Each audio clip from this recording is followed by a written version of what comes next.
νομίζω κάνει φοβερή δουλειά στην Ομόνοια. And we call taxi, and with Kilian I opened the door behind, I put him in the taxi, and I close the door, and I want to go inside, and Kilian go out. You're gonna get someone messaging you afterwards saying, "Why did you mention me?" Hey, fuck them.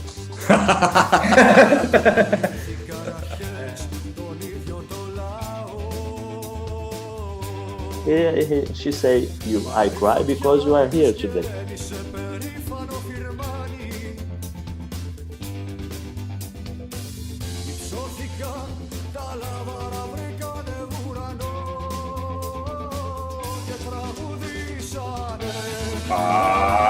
Πάμε σιλά καμουθιά βρεγά τα μέσα.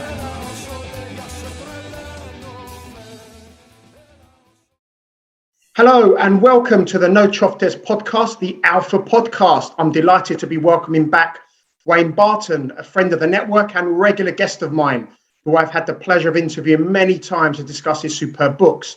Joining us today is Sammy Mcilroy, the former Manchester United and Northern Ireland international, as we discuss his new autobiography.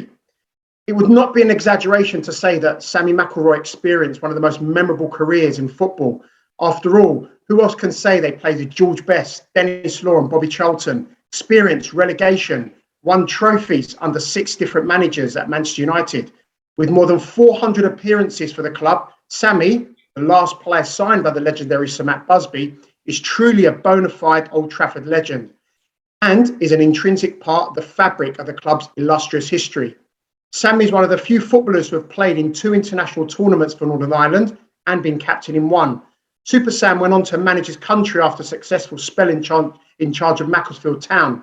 The book, The Last Busby Babe, written with Wayne Barton, tells his extraordinary story.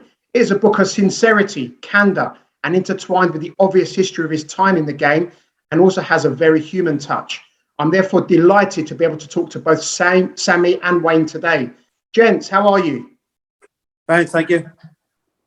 All good, Mike. Thanks for having us. Brilliant. No, thanks for coming on. Brings me to the first.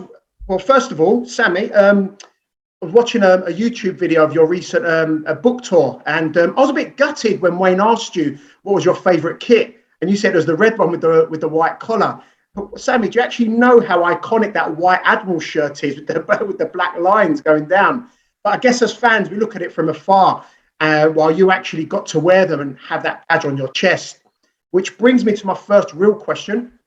And I'm going to start at the end of the book, Sammy, and in fact, on the final page. And there's a reason for this, because as I was reading it, the book does end with a theme that runs throughout the book. And that theme is that sheer pride that you had in playing for United. It jumps off the page, and you talk fondly and lovingly about tradition and heritage.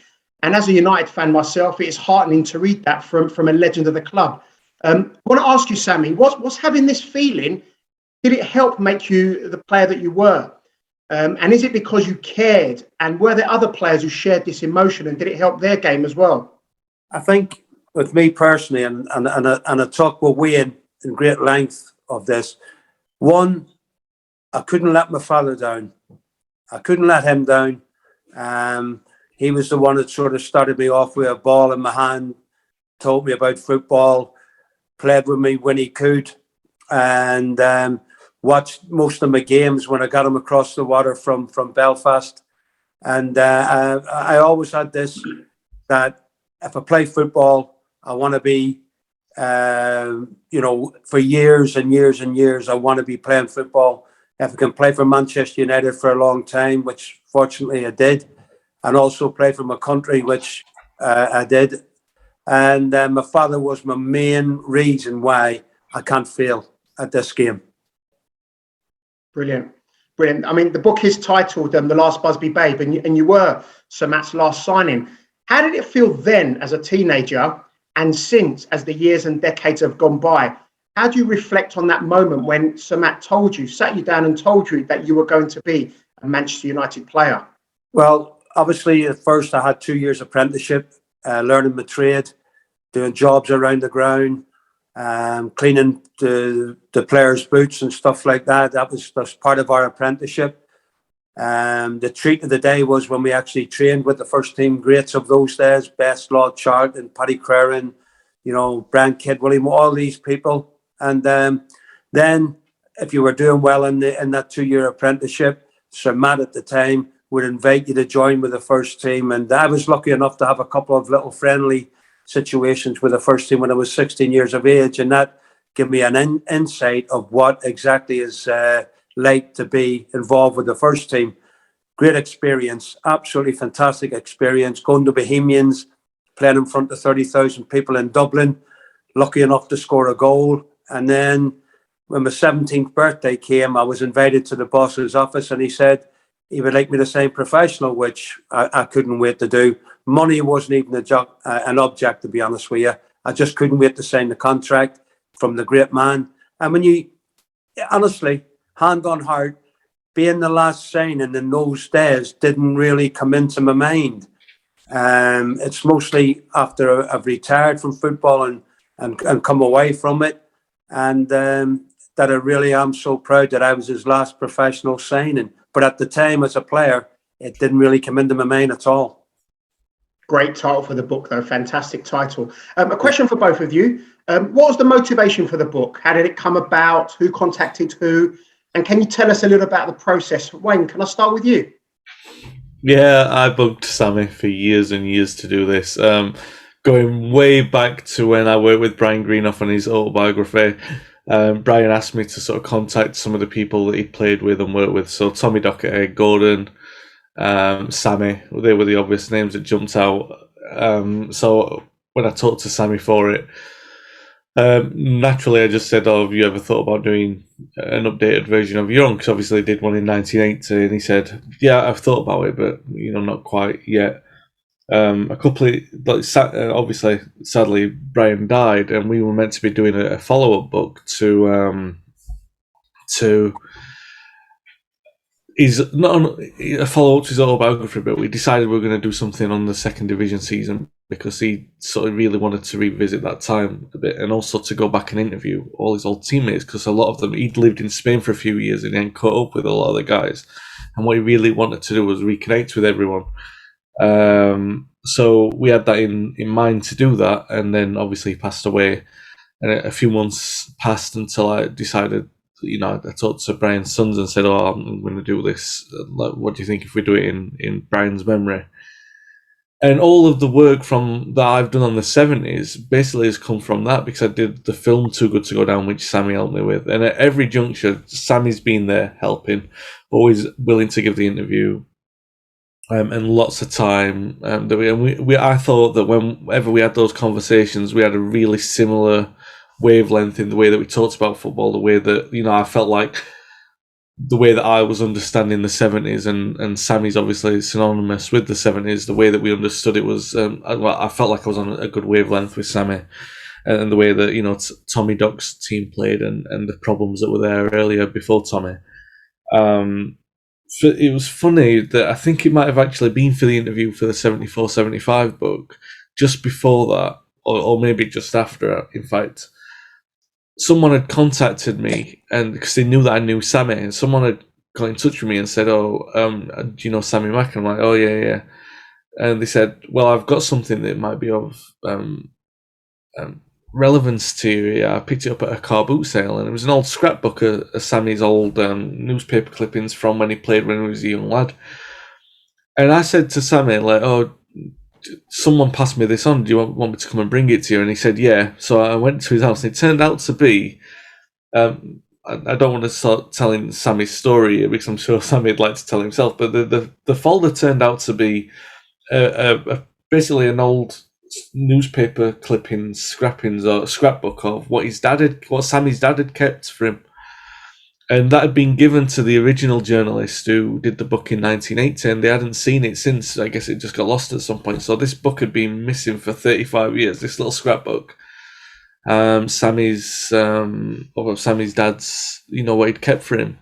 And I think from that moment in time, I think maybe Sammy had his own little journey down memory lane and thought, you know what, at some point I will recircle around this and then we'll come back to doing the book. And Still took like another 5 or 6 years to convince him from that point, don't get me wrong.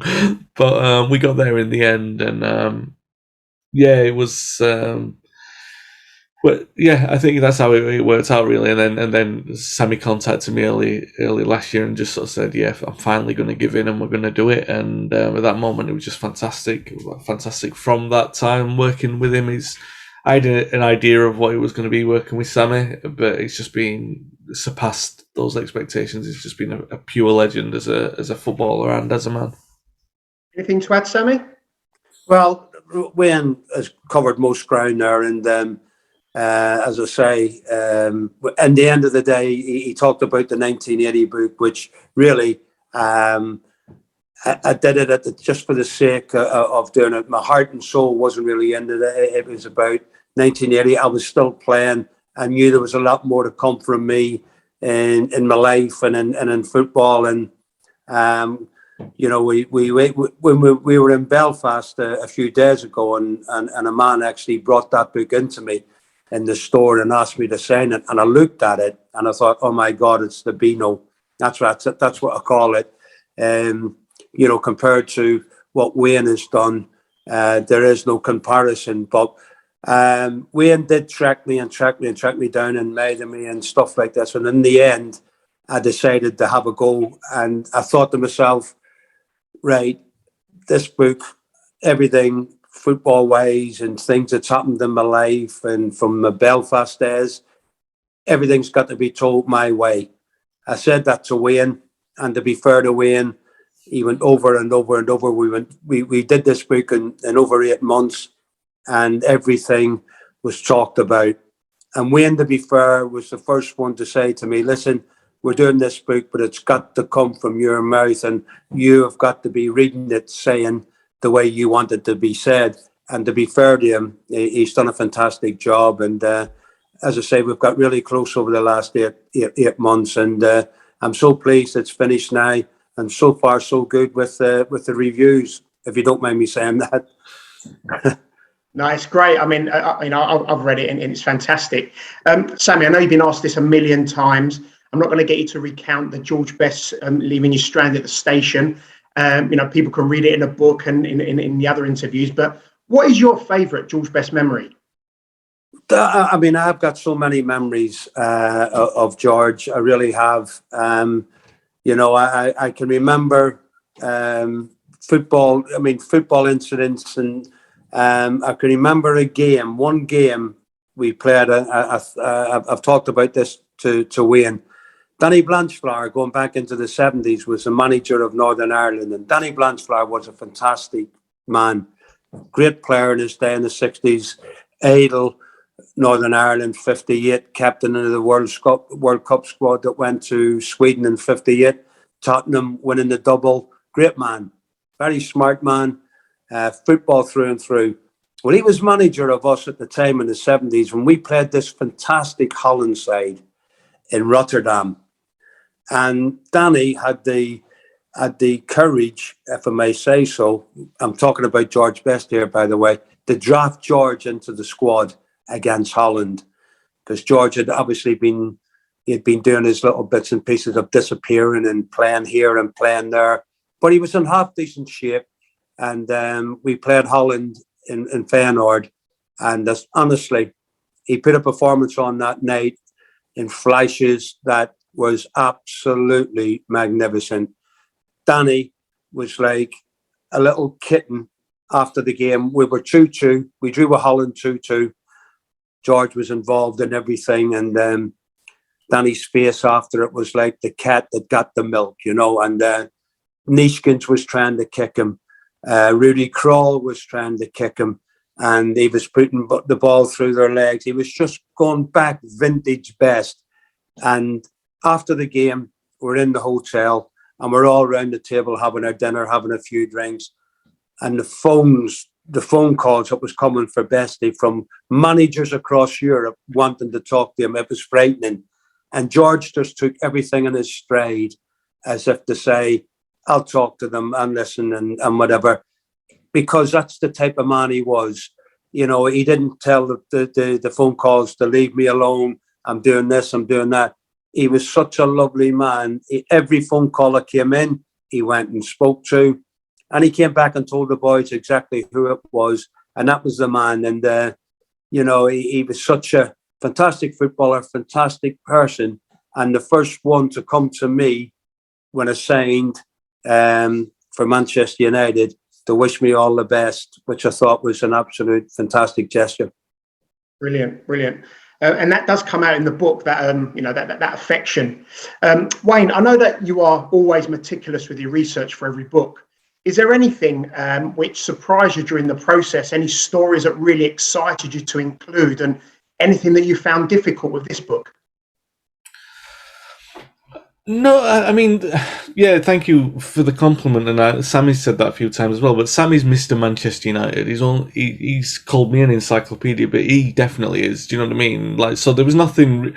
I don't think between us there was nothing that we didn't know or that we wouldn't cover. It was about getting it right, making sure that the story was right with all angles, and also making sure that it was told with decency. For example, I know that from Sammy's point of view, he wanted to make sure that there was a fairer representation put across of Frank O'Farrell and Dave Sexton, something to balance this, the commonly held opinion that they were bad managers for Manchester United. So he's tried to put the balance on record for that, which I think is a very sporting thing to do, because you don't always see that. So those kind of things were interesting to go over. Emotionally, there were some things that were difficult. Obviously, Sammy's post-United career, there were some things I didn't know about. The instances at Stoke and at Manchester City, the way that things happened there, I wasn't fully aware of all that sort of stuff. So that was interesting.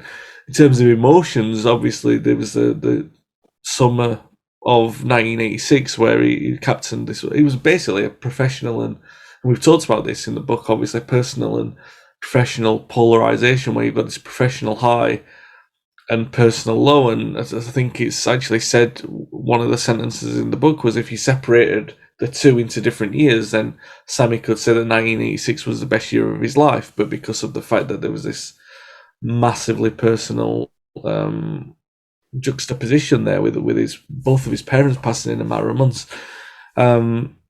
I knew Sammy well. We've known each other for a long time, and obviously we've been working on this book, and we've been getting closer and stuff like that.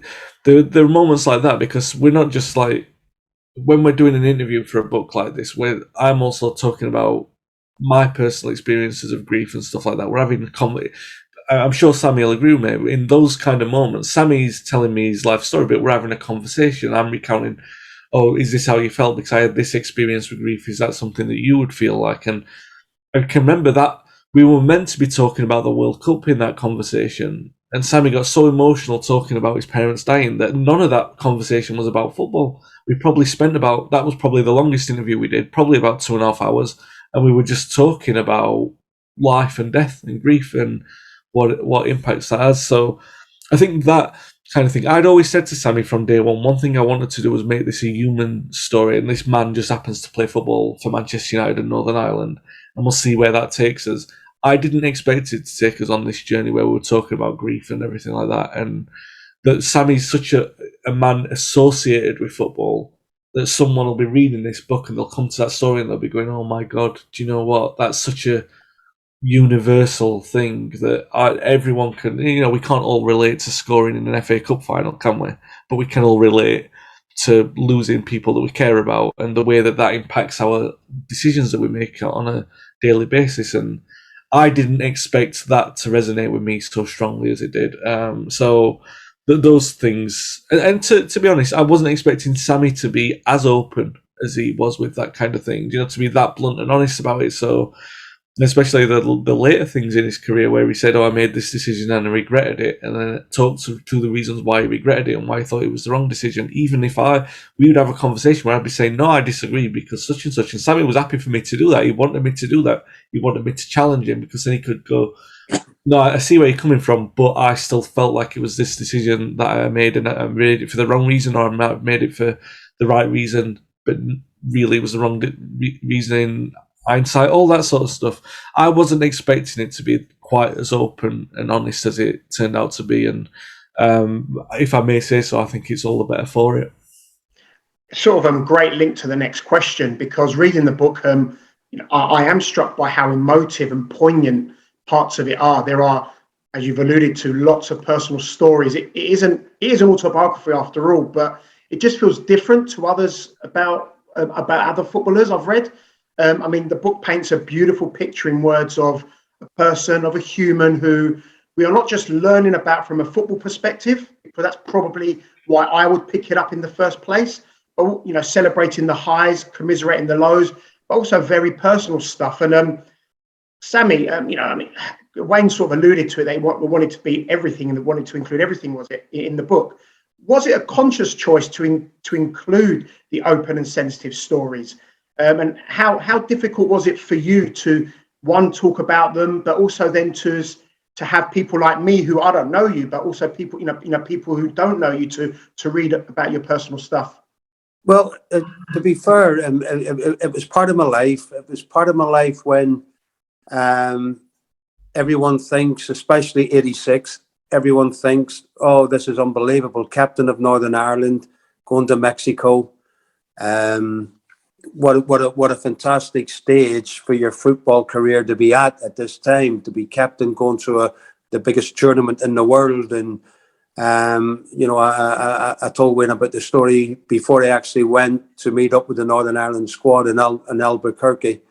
I went to see my mother, and I already knew my father was passing away. He was dying of throat cancer, and it was, for me, those weeks leading up to leaving Manchester to go to Mexico were absolutely heartbreaking. And I was even thinking about, how I'm going to cope with this. And, I went to my mother, and the doctor had said to my mother that, it's best for me to go and keep my father occupied, keep him looking forward to the television.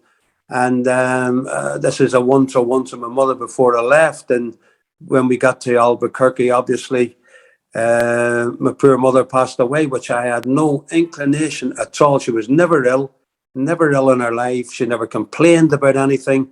We had such a fantastic, close bond. And when I found out that she had passed away, my world had ended in Mexico. And I was wondering how I was going to cope with this. Wow. Sorry, yeah. but I've stated how I was told about my mother's death in the book, and which the more I think about it, and still think about it to this day, which I've told Wayne, I still can't come to terms how I was told about my mother's death. Yeah. Yes, and that definitely comes through in the book. Moving on to happier moments of your career, if I look at things like getting to cup finals, and any opportunity I get to ask a player from your generation, Sammy, I really want to ask this, because watching cup finals growing up and England internationals on TV, the commentators never fail to mention the size of the Wembley pitch and how different it is to play at the home of football. As a player and later as a manager, was this ever something that you were conscious of, and did you do anything about it? Playing on the Wembley pitch, I used to watch Wembley finals from Belfast when I was a young boy on black and white television. It was every player's. I was thinking, oh, it must be unbelievable to play a cup final at Wembley.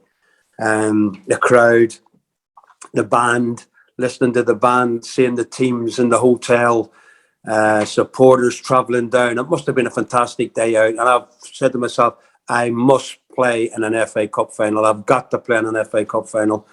Lucky enough, well, I say lucky enough, I've played in 3, lost 2, won 1. And the pitch, going back to what I call the old Wembley, every cup final day was absolutely boiling hot. Every day, every cup final, it was boiling hot. The pitch was big. The atmosphere sapped you more than anything else. The crowd seemed to suck you into the occasion. Was unbelievable.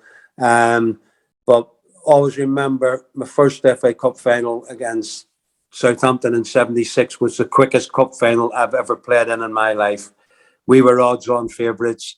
We can remember we went away to Selsdon Park. I think it was 3 days, Wednesday, Thursday, Friday, all press, interviews, media attention everywhere, new suit for the final, boots, everything cleaned, and sponsorships, everything unbelievable. Then you play the game, and the game went in a flash, and we lost 1-0. And that was the most devastating feeling I've ever had in that day, 76. For worldwide, we got beat by Southampton on the day, who were experienced, a lot more experienced than us, and their experience got them through. But that day, for me, over the years, to think I've got to play in an FA Cup final was one of the most disappointing days of my life, to lose, and how quick it went. It was frightening. It was offside though, wasn't it? 2 yards. Moving on then, relegation with United, Sammy. Unthinkable at the time, unthinkable at any time, I guess, but it happened. Wayne has written extensively about this. There's even a film about it too. Sammy, how did you and the players feel about the incredible support that the team had during that season in Division 2? Oh, frightening. Absolutely frightening. You know, you talk about the relegation, and you were thinking about Manchester United can't be relegated. What was it? Was it 5 years after that won the European Cup or something like that? Not far off that or whatever. And we're getting relegated, and it was just unthinkable. But the rebirth after that shocking moment of getting relegated was probably the best thing that ever happened to Manchester United at that time, because that season in the second division, seriously, was probably one of the highlights of my career as far as consistently playing fantastic football. We had a group of players that knew everyone's game. We backed everyone up, and it was everyone attack, everyone defend. And the entertainment value, which the media and the supporters, everyone took on board. The press we got was fantastic. And that was, the play on that side was magical. Yeah, and that does come through in the book as well. I want to bring it a little bit forward to the modern era. And there's a quote in the book, and I'll quote it. The club was saturated in this sort of continuity, end quote. Now, this is my favourite line from the book, and it is you, Sammy, talking about John Aston early in the book. I would like to ask you, has the present Manchester United lost this idea of what I would call institutional memory, that continuity that you talk about in the book, and which I believe is needed at a club the size of United, with its rich heritage and past? Is this one of the issues that the club currently faces that has seemingly been forgotten, and can we get it back? Well, you know, I'm going back now, as I say, I go back to the 60s, as you know, and I was fortunate enough at the time to come under the great Matt Busby after the European Cup win in 68. I joined 69. And you can imagine the buzz about that place at the time, and Best Law Charlton, Paddy Curran, who was one of the main men when he played well, United played well. But the football, it was all talk about entertainment. It was talk about if you win, you've got to win well. And as a kid, I'm thinking about, I didn't really, when I say, I couldn't really understand to win well. I thought winning, that was enough. Winning's enough. You've won the game. Blah. But the way we were brought up, even as apprentices, to win, you have to entertain. Go and entertain who's ever watching, the supporters. You know, so Matt Busby said these people in Trafford Park, which was just beside the ground, as you know, in Manchester, they work all week. They're working through horrendous conditions. They want to be calm and entertained on a Saturday. And when United win, you've got to win with flair, passion, skill, everything. And I was brought up in that. And every man and manager that comes to Manchester United has got to have that way and belief in trying to win games. And to be fair, after Sir Matt, Frank O'Farrell came in, who was a lovely man, successful at Leicester City. He tried. Tommy Dock got it back to a certain degree. There's no doubt about that, the Busby way. wingers, as I said before, and wingers. And Manchester United, as far as I was concerned, were always blessed with wingers, entertaining players, match winners on the day, individuals. Dave Sexton was a fantastic coach, but just missed a little bit, I think, of what I'm trying to say that Busby and Doherty had in their teams. Great man, Dave Sexton. I loved him to death, but just missing a little bit of that flair that we had before. Sorry. And then, you know, big Ron came in, and he was a big jovial character. Thought he was the best manager in the world, but he had that sense of trying to entertain as well. He was a football man, and he knew to a certain degree that United had to win well as well. So the thing I'm trying to say is that whoever gets this job now has got to realise the history is important. For me, Van Gaal didn't have it about the history, and Mourinho, and they won trophies at the club, but they didn't know or believe what the history meant to supporters of Manchester United of how the game should be played. That's great points, great points. Wayne, as you know, I'm an unashamed fan of your work, and yet again, this is a beautifully written book. There is a part I want to share, and again, I want to quote it. Quote, "You realise that being connected to Manchester United is more than just finals and medals. It's the associations you make, the little places in history you create for yourself, or that someone bestows upon you. I'm quite proud of my own place," end quote. There's also the start of chapter 10, which I'll let our readers read for themselves.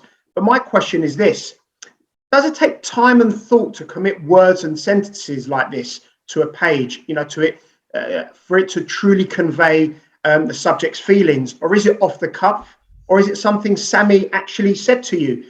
It clearly expresses and encapsulates the feelings that you have, Sammy, and that comes across strongly in our conversation today, but also in the book, which is the point, and it works. Wayne, how can you answer that? Yeah, it's a mixture of all that. A lot of the stuff is verbatim, like Sammy actually said it. Don't get me wrong, and if it wasn't the words which he actually said, we went over it. Say, is this what we're trying to say, rather than like, you know, me just making it up and putting the words in his mouth. Everything that's on that page in that book is something that Sammy and I have gone over and said, no, this is the way that it needs to be written. This is what I'm trying to say. So let's put that to bed. Yes, I know ghostwritten books, that can happen, but this is Sammy's book, 100%. This is Sammy's story, the way that Sammy wanted it to be told, and nothing in there isn't Sammy's articulation or the way that he wants. So all those the lines that you've just mentioned, they're all from Sammy. They're all from the heart. They're all exactly as he means them. And so, but sometimes, yeah, do you know what? Like some things you are working on them together because it is a collaboration. You know, sometimes it might be, you know, yeah, it's Sammy's thing that ends up on the page, but maybe I'll ask the question to him and he'll dwell upon it for a minute or so, as he often did. Sometimes if I got him with a good zinger, he might just sit there for a little while and think about what I asked before actually, you know, then articulating his response. So you get a few things like that, you know, and obviously, yes, sometimes they are leading questions, you know, do you think such and such, and then we'd work it that way, you know. But yeah, everything in there, Sammy, and all those kind of things. I mean, I said it earlier. Is Mr. Manchester United? Alan Keegan said that at the event the other night. So it's not just me who calls him that. Sammy's now entering this generation of people, and Sammy will know exactly what I mean, and he'll probably be very uncomfortable with me saying it. There's a generation of people who Sammy look at, like Wilf McGuinness, people who are steeped in Manchester United history. You just refer to, like, there's 3 or 4 people who are alive that you think, oh, they are everything that Manchester United represents. Sammy's one of those people. He is now, and he will be one of those people moving into the next generation of, you know, younger fans like myself and even older fans, as we lose more of those people like Sammy, their prominence in United history, in a strange way, almost excels. It becomes something bigger than what it currently is because they're still around to tell the story, and hopefully Sammy will be around for a long time to tell his story. You see where I'm coming from with this, Mike. You know, it becomes something bigger as time goes on.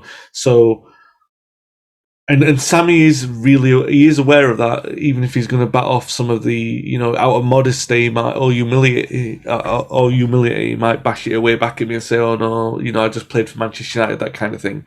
But he is aware of that. He is aware of the fact that, time goes on, and as time moves on, it's like he said it himself in interviews, and he'd said it now if you asked him, the Last Busby Babe, what does that mean to you? It means more to him now than it did when he signed and when he retired. So those kind of things, they do take on greater significance as life goes on. He certainly. I mean, he might well feel uncomfortable with the fact that I'm calling him Mr. Manchester United, or that people will see him in the same light as they do Wilf and Bobby Charlton, for example. But that's what Sammy's achieved in his life. Unfortunately, there's no escaping from that, Sammy. I'm afraid, mate. You are now drenched in that history. You are a part of it. And that's what your next step of your life is going to be, that, and it's something that you should be embracing, because there's nothing to be more proud of, is it really? It's an incredible thing.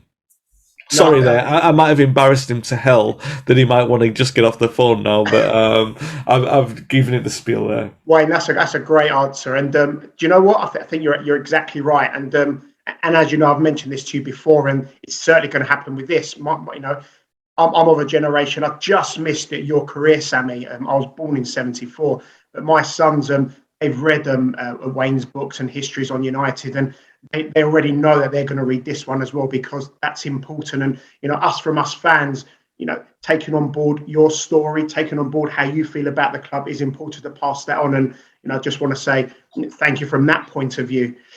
But we can't talk about the book and not mention Northern Ireland, of course. And the 1982 World Cup was also my first World Cup as an 8-year-old, whereas it was your first World Cup as a footballer. I was mesmerised by the brilliant Brazil team, watching players I've heard about, read about. As a kid, there was also that familiarity of watching club players that we knew but play for their country in a tournament. That was new to me. As a player at your first World Cup, and looking back, it was an incredible run for the team, wasn't it? And what about that Jerry Armstrong goal? Unbelievable. For us to qualify was an unbelievable achievement. 1980, Bingham was coming back for his second spell, and things began to happen with this squad. It began to happen that the squad was getting together and beginning to blend like a club team, to be honest with you. We didn't have what you call fantastic number of players that were guaranteed places every time, but in certain areas, like the goalkeeper, Pat Jennings, unbelievable.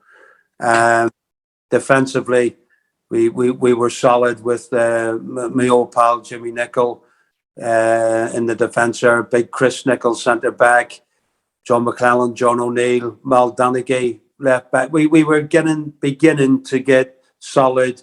Martin O'Neill midfield, Tommy Cassidy, David McCreary, the old Manchester United player, myself, and up front, we had wingers as well, little Terry Cochran, Ian Stewart, Big Jerry up front, Billy Hamilton up front were the sort of main players around at the time.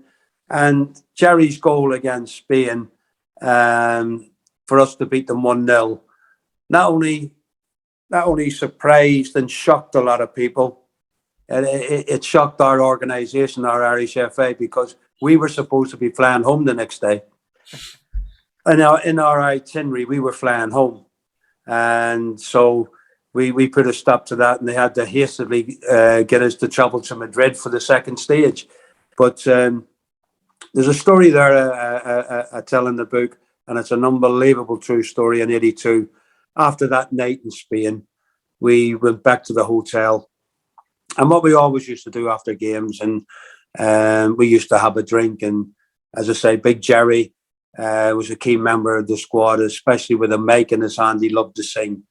And we were having a little bit of a get together, and it was really, really going. We're all around this massive big table in the hotel, having food and bottles of beer and whatever, and singing. And I was sitting around the table, and I seen these people come in, putting empty bottles on our table, empty beer bottles on our table, going away, coming back, going away. This happened for a number of hours. And next morning, I'm up and I'm down at the reception and I see a paper photograph on the back page of this Northern Ireland squad round this table with, you couldn't see the tablecloth. It was just full of beer bottles, empty beer bottles and glasses, everything on this table. And so I couldn't understand the language. And I said to the lady behind the desk, excuse me, can you just say what this says? And in words, national team beat by drunkards. So I picked the paper up and I'm thinking, I'm looking at it, and my big mate, Whiteside's a couple of yards away from me. And I said to Big Norman, hey, big man, have a look at this. And he went, God, he said, look at that. We drank more than that, Sammy, didn't we? And it was such a statement, but that was Big Norman just saying that these people had put extra beer bottles on our table to make us look like a pub team, really, in a nutshell. And the pub team beat their national team. And that was a fantastic achievement. Brilliant. Sammy, before I fire some short, sharp questions at you, Neil Lennon, one of your former players, has taken charge of my team in Cyprus, Omonoia Nicosia. Just want to ask, has he reached out to you for any advice? If so, can you share it with us? And if he hasn't, what would you say to him if he did ask you? Well, no, Neil was a fantastic little footballer. He was a very, very gifted midfield player. He very rarely gave the ball away, which is great, especially in international football. He's had a stellar career there. In his playing days, he had a great spell at Leicester and Celtic, and then he went on to manage Celtic. So he's got enough experience of winning trophies and life as well. I knew he had always wanted to get back into the game. He's had a couple of spells at Celtic, and then he went to Hibernian and whatever. Then things, started going after the second Celtic situation. Now he's in Europe, which is another great experience chapter for him in European football. And I'm sure you'll do your team proud. There'll be a football inside. I'll tell you that right now. There'll be no other way to play but by playing football.